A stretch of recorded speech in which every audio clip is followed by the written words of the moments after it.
Okay, this is something that's been really important to me for a lot of years. The Jim Jones body doubles. And originally, I knew there were body doubles of Jim Jones. I just didn't know how many. I went to a channeling session with Rob Gauthier, and Treb explained there was one real Jim Jones and three doubles.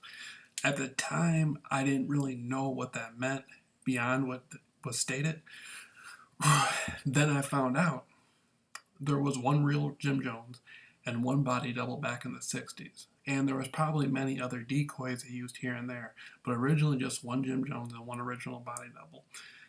In 1978, you had, uh, when on November 18th, Jim Jones actually left Jonestown about 11, 12 hours uh, before the suicides.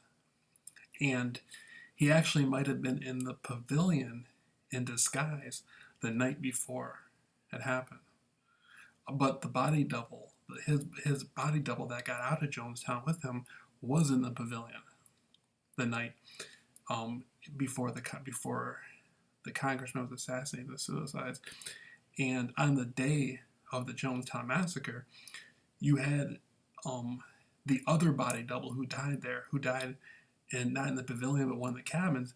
Then you had the Pavilion Jones. Now the Pavilion Jones wore a synthetic prosthetic mask.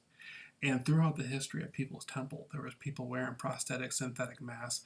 There was a black woman who they thought was a black woman, but had blue eyes, and it was a prosthetic synthetic bodysuit, like the Nutty Professor. CIA agents did that back then. They still do it today. And they discovered it was an undercover FBI agent wearing it who infiltrated the temple. So that synthetic prosthetic mask is nothing new to the hierarchy of the Planning Commission. And they used that during Vietnam to sneak Vietnamese who were not Vietnamese but American agents into Vietnam. Anyhow, so the Pavilion Jones was a synthetic prosthetic mask. Who played that role? I have a hunch on one individual, I'm not sure. The one who died in the cabin definitely went out with a blast. It was a firefight. They may have been gassed as well. Anyhow, there's a photograph of Dwyer and that double who died in the cabin. There's a photograph of him and Dwyer together. A lot of people there's people out there who never actually met the real Jones. They went to Jonestown and they grew up, and that's all they knew was that guy. So, anyhow, the real Jones, along with the double, escaped. And, this is really important that I put this together because now I have positively identified the double who escaped, and I'm going to be showing that throughout this channel.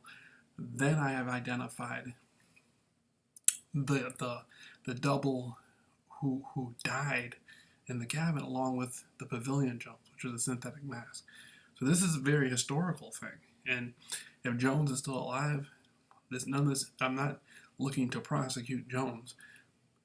If he's still alive, I think they should give him immunity and let him come forth, because you really cannot blame him solely. You would have to blame the United States military, who for damn sure knew he was not there.